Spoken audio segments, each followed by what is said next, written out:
ಅರಿಶಿಣದ ಗಣಪತಿಯನ್ನು ಮಾಡೋದು ನೋಡೋಣ. ಇದಕ್ಕೆ ನಾನು ಕಡಲೆ ಹಿಟ್ಟು ಮತ್ತು ಅರಿಶಿಣದ ಪುಡಿನ ಎರಡನ್ನೂ ಹಾಕಿ ಮಿಕ್ಸ್ ಮಾಡಿ ಇಟ್ಕೊಂಡಿದ್ದೀನಿ. ನೀಟಾಗಿ ಉಂಡೆ ಕಟ್ಟಿ ಅದನ್ನು ಸಣ್ಣ ಸಣ್ಣದಾಗಿ ಒಂದೊಂದೇ ಉಂಡೆನ ಸಪ್ರೇಟ್ ಮಾಡ್ಕೊಬೇಕು.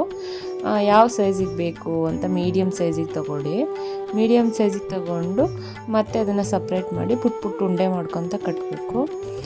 ಇದನ್ನು ನೀಟಾಗಿ ಕಲಸಿ ಮಿಕ್ಸ್ ಮಾಡ್ಕೊಬೇಕಿಲ್ಲ ಅಂದರೆ ಒಡೆದು ಬಿಡುತ್ತೆ. ಹಾಗಾಗಿ ಸುಮಾರು ಸತಿನೇ ನೀಟಾಗಿ ಕಲಿಸ್ಬಿಟ್ಟು ಒಂದು 10 ನಿಮಿಷ ಇಟ್ಬಿಟ್ಟು ಮಾಡಿಕೊಂಡ್ರೆ ನೀಟಾಗಿ ಬರುತ್ತೆ.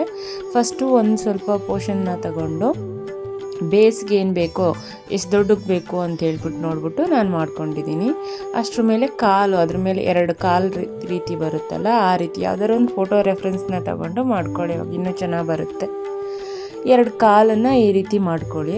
ಒಂದು ಕಾಲು ಕೆಳಗೆ ಬಿಟ್ಟಿರೋ ಥರ, ಇನ್ನೊಂದು ಕಾಲು ಮೇಲೆ ಇಟ್ಕೊಂಡಿರೋ ಥರ ಮಾಡಿಕೊಂಡು ಮತ್ತು ಆ ಹೊಟ್ಟೆ ಭಾಗಕ್ಕೂ ಅಷ್ಟೇ ಒಂದು ರೌಂಡ್ ಶೇಪಲ್ಲಿ ಮಾಡಿಕೊಂಡು ಆ ಕಾಲನ್ನ ನೋಡ್ಬಿಟ್ಟು ಮಾಡ್ಕೊಳ್ಳಿ.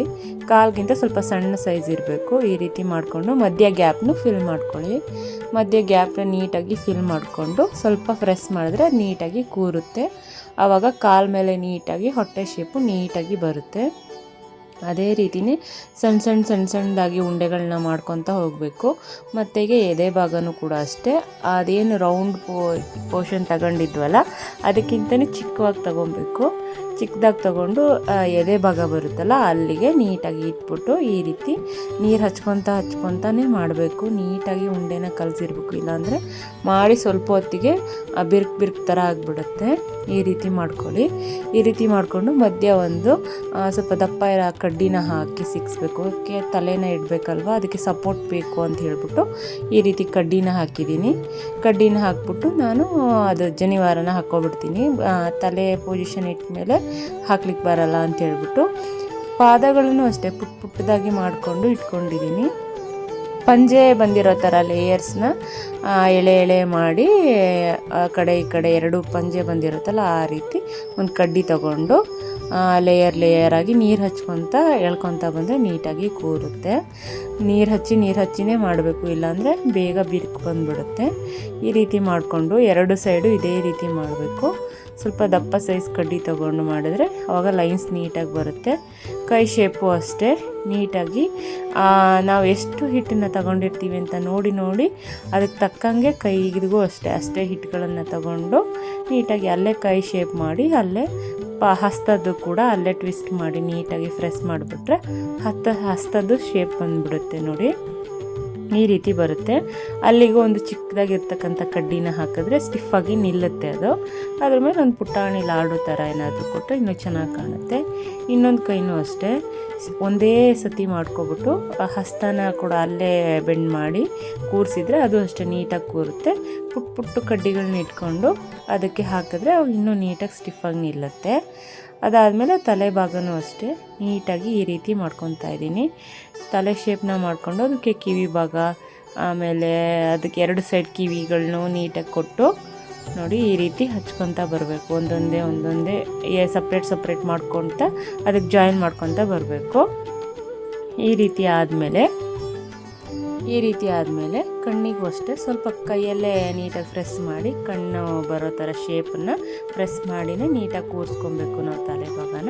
ಆವಾಗ ತುಂಬ ಸತಿ ಅದನ್ನು ಮುಟ್ಟಿ ಮಾಡೋ ಥರ ಇರಲ್ಲ, ಆವಾಗ ನೀಟಾಗಿರುತ್ತೆ. ಇಲ್ಲಾಂದರೆ ತುಂಬ ಸತಿ ನಾವು ಅದನ್ನು ಟಚ್ ಮಾಡ್ದಂಗೂ ಒಣಗ್ತಾ ಬರುತ್ತೆ, ಬಿರುಕು ಬರ್ತಾ ಬರುತ್ತೆ. ಈ ರೀತಿ ತಲೆ ಭಾಗನ ಕೂರಿಸ್ಕೊಂಡು ಕಿರೀಟಕ್ಕೆ ಹೇಗೆ ಬೇಕು ಅಂತ ಹೇಳ್ಬಿಟ್ಟು ನೋಡ್ಬಿಟ್ಟು ಕಿರೀಟಂಗೆ ಕೂಡ ಅಷ್ಟೇ ಸಣ್ಣದಾಗಿ 3 ಲೇಯರ್ನ ಮಾಡಿಕೊಂಡು ಅದ್ರ ಮೇಲೆ ಸೈಡಿಗೆ ಒಂದು ದಪ್ಪ ಲೇಯರ್ ಕೊಟ್ಟು ಕಿರೀಟ ಥರ ಮಾಡ್ಕೊಬೇಕು. ಈ ರೀತಿ ಒಂದೊಂದೇ ಉಂಡೆಗಳನ್ನ ಮಾಡ್ಕೊತ ಸಣ್ಣದಾಗಿ ಬರಬೇಕು. ಆ ಶೇಪನ್ನು ನೋಡಿ ತಗೊಬೇಕು, ಎಷ್ಟು ಹಿಟ್ಟು ಬೇಕು ಅಂತ ಹೇಳ್ಬಿಟ್ಟು. ತುಂಬ ಹೆವಿ ಹಿಟ್ಟು ತಗೊಂಡು ಮಾಡೋಕ್ಕೆ ಹೋದರೆ ಬರಲ್ಲ. ನೋಡಿ ಈ ರೀತಿ ಮಾಡಿ ಅದು ಕಿರೀಟದ ಶೇಪ್ ಕೊಡ್ತಾ ಬನ್ನಿ.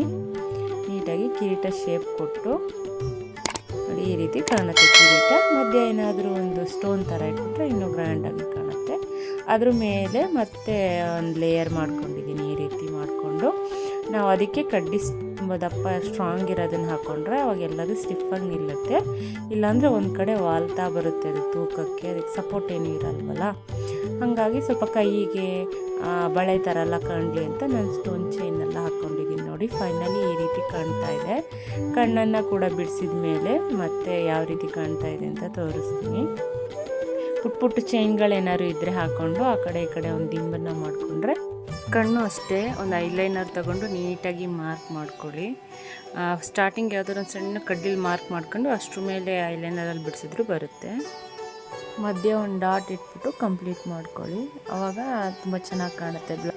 ಪ್ರಾಪರಾಗಿ ಶೇಪ್ ಕೊಡೋಕ್ಕೆ ಕಷ್ಟ ಆಗುತ್ತೆ, ಯಾಕೆಂದರೆ ಅದನ್ನು ಟಚ್ ಮಾಡೋಂಗಿರಲ್ವಲ್ಲ.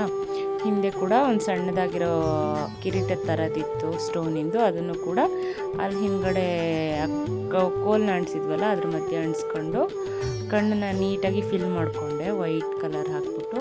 ನೆಕ್ಸ್ಟು ಅದ್ರ ಸೊಂಡ್ಲ ಮೇಲೆ ಓಮ್ ಅಂತ ಹೇಳ್ಬಿಟ್ಟು ಅದನ್ನೊಂದು ಬರೆದ್ಬಿಟ್ಟು ಪೂರ್ತಿ ಫೈನಲ್ಲಾಗಿ ಎಲ್ಲದೂ ಕ್ಲಿಯರ್ ಆಯಿತು.